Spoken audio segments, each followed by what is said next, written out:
ملګرو تیرو ورځو کې په افغانستان کې یو غم جوړ شو چې هغه د ناکامرام مرګ و. د دې شخص مرګ هر افغان ودرداوه. سیاسیون او حتی د کوزې پښتونخوا د پښتون ژغورنې مخکښ غړو هم غبرګونونه وښودل. ملګرو په پای کې دا ثابته شوه چې په دې کې د پاکستان لاس و، ځکه چې دغه شخص غوښتل د کونړ اوبه باید راوګرځوي او پاکستان ته لاړې نشي.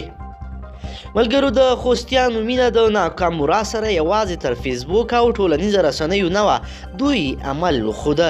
ملګرو راځئ چې خوستیانو د ناکامرا په غیاب کې کوم عمل کړی دی، ویډیو تر اخره وګورئ چې له ټول جریان نه خبر شئ. درنو لیدونکو او مینوالو السلام علیکم، وخت مو پخیر.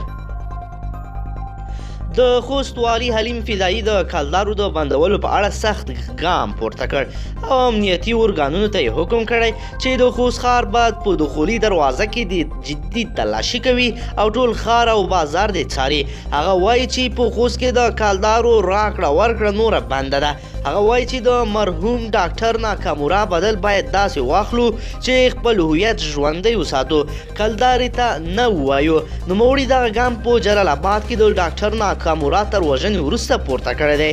د خوست والي حلیم فدایی په خپل رسمي فیسبوک پاڼه لیکلي دي چې په خوست کې د کلدارو د بندولو او افغانیو د توریج لپاره 11 میاشتې عامه پوهاوی وکړ، خو کومه نتیجه به دوی غوښتله هغه یې ورنه کړه.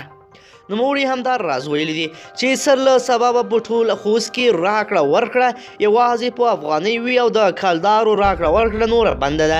نوموړي په خپل پوسټ کې مخکې لیکلي دي چې ټولو امنیتي ارګانونو ته مو جدي هدایت کړی دی چې سر له سبا قاطع چلند وکړي، نورې بهانې ختمې شوې. حلیم فدایی په خپل پوسټ کې مخکې لیکي چې د پیسو د انتقال لپاره کامیار شته، د میده افغانیو څخه مو بازار ډک کړی دی او د اجناسو قیمت به د کلدارو نیمایي وي. هغه زیاتوي چې زموږ ټول امنیتي ارګانونه به سر له سبا خوست ښار ته په دخولي دروازه کې جدي تلاشي کوي او ټول ښار او بازار به څاري. د یادولو ده چې د خوست والي حلیم فدایی تر دې مخکې هم څو ځلې په دې لړ کې هڅې وکړې او خلکو سره یې ژمنې هم کړې وې چې خو د هغه په خپله وینا چې د دوی هڅو او عامه پوهاویو هیڅ نتیجه ورنه کړه. درنو لیدونکو که چیرې غواړئ چې له تازه و پیښو څخه ځان خبر کړئ نو زموږ چینل در سره ضرور سبسکرایب کړئ او ویډیو در سره لایک کړئ تر څو زموږ هره نوې ویډیو تر تاسو ژر در ورسیږي.